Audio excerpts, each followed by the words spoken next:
Today, I'm excited to share that I've officially received my Sport Pilot Gyroplane endorsement. It didn't take too long, pretty much the typical time frame for someone who already holds a fixed wing certificate. As I mentioned in part 1 of this series, flying gyroplanes has been on my to-do list even before I started working on my fixed wing ratings.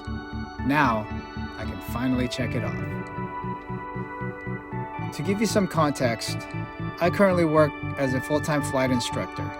I hold commercial, instrument, CFI, and CFII ratings for single-engine land airplanes, along with commercial and instrument ratings for multi-engine land airplanes. In total, I have just over 1,200 hours of flight time. With that experience, my gyroplane training was relatively quick. It took 10 flights over 5 weeks, flying twice a week for about an hour each time. My total flight time for the endorsement was 10 hours, including the 1-hour discovery flight and the final proficiency check. I trained in the same aircraft throughout, November 9015 Alpha Golf, an autogyro Cavalon powered by a Rotax 915 IS engine. My training focused on core flight maneuvers, which I covered in previous videos, as well as essential ground knowledge. To prepare, I studied the FAA Rotorcraft Flying Handbook and the Autogyro Cavalon Pilot Operating Handbook, both of which are available for free. You'll find the download links in the description. Maneuvers I had to master. Takeoff procedure. The key here was learning the main rotor pre-rotation sequence. Once that's done, the takeoff itself is very similar to a soft field takeoff in an airplane. Landings. This was the most challenging part of my training. I had to master normal landings, precision landings, soft field landings, short approaches, and emergency landings.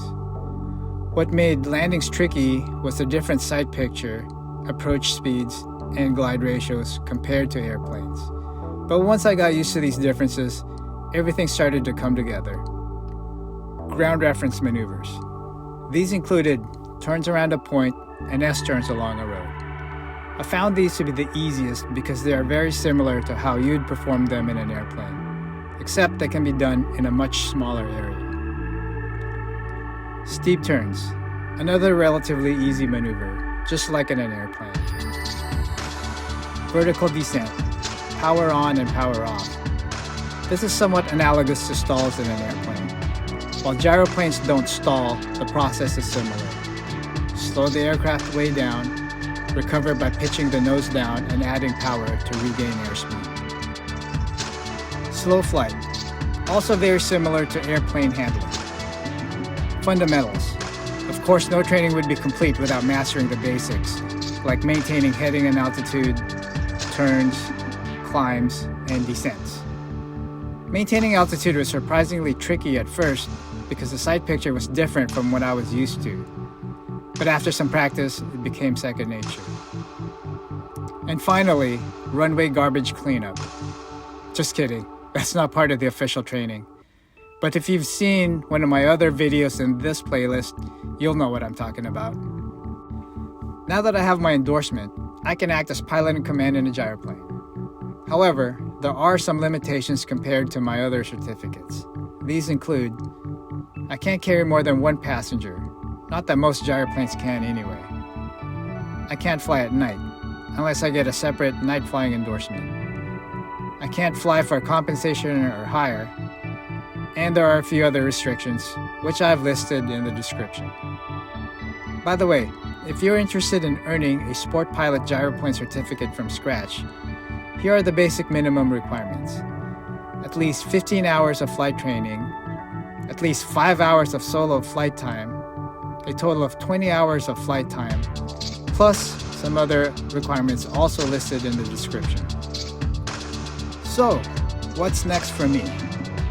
Since I'm already a fixed-wing flight instructor, I figure, why not become a gyroplane flight instructor too?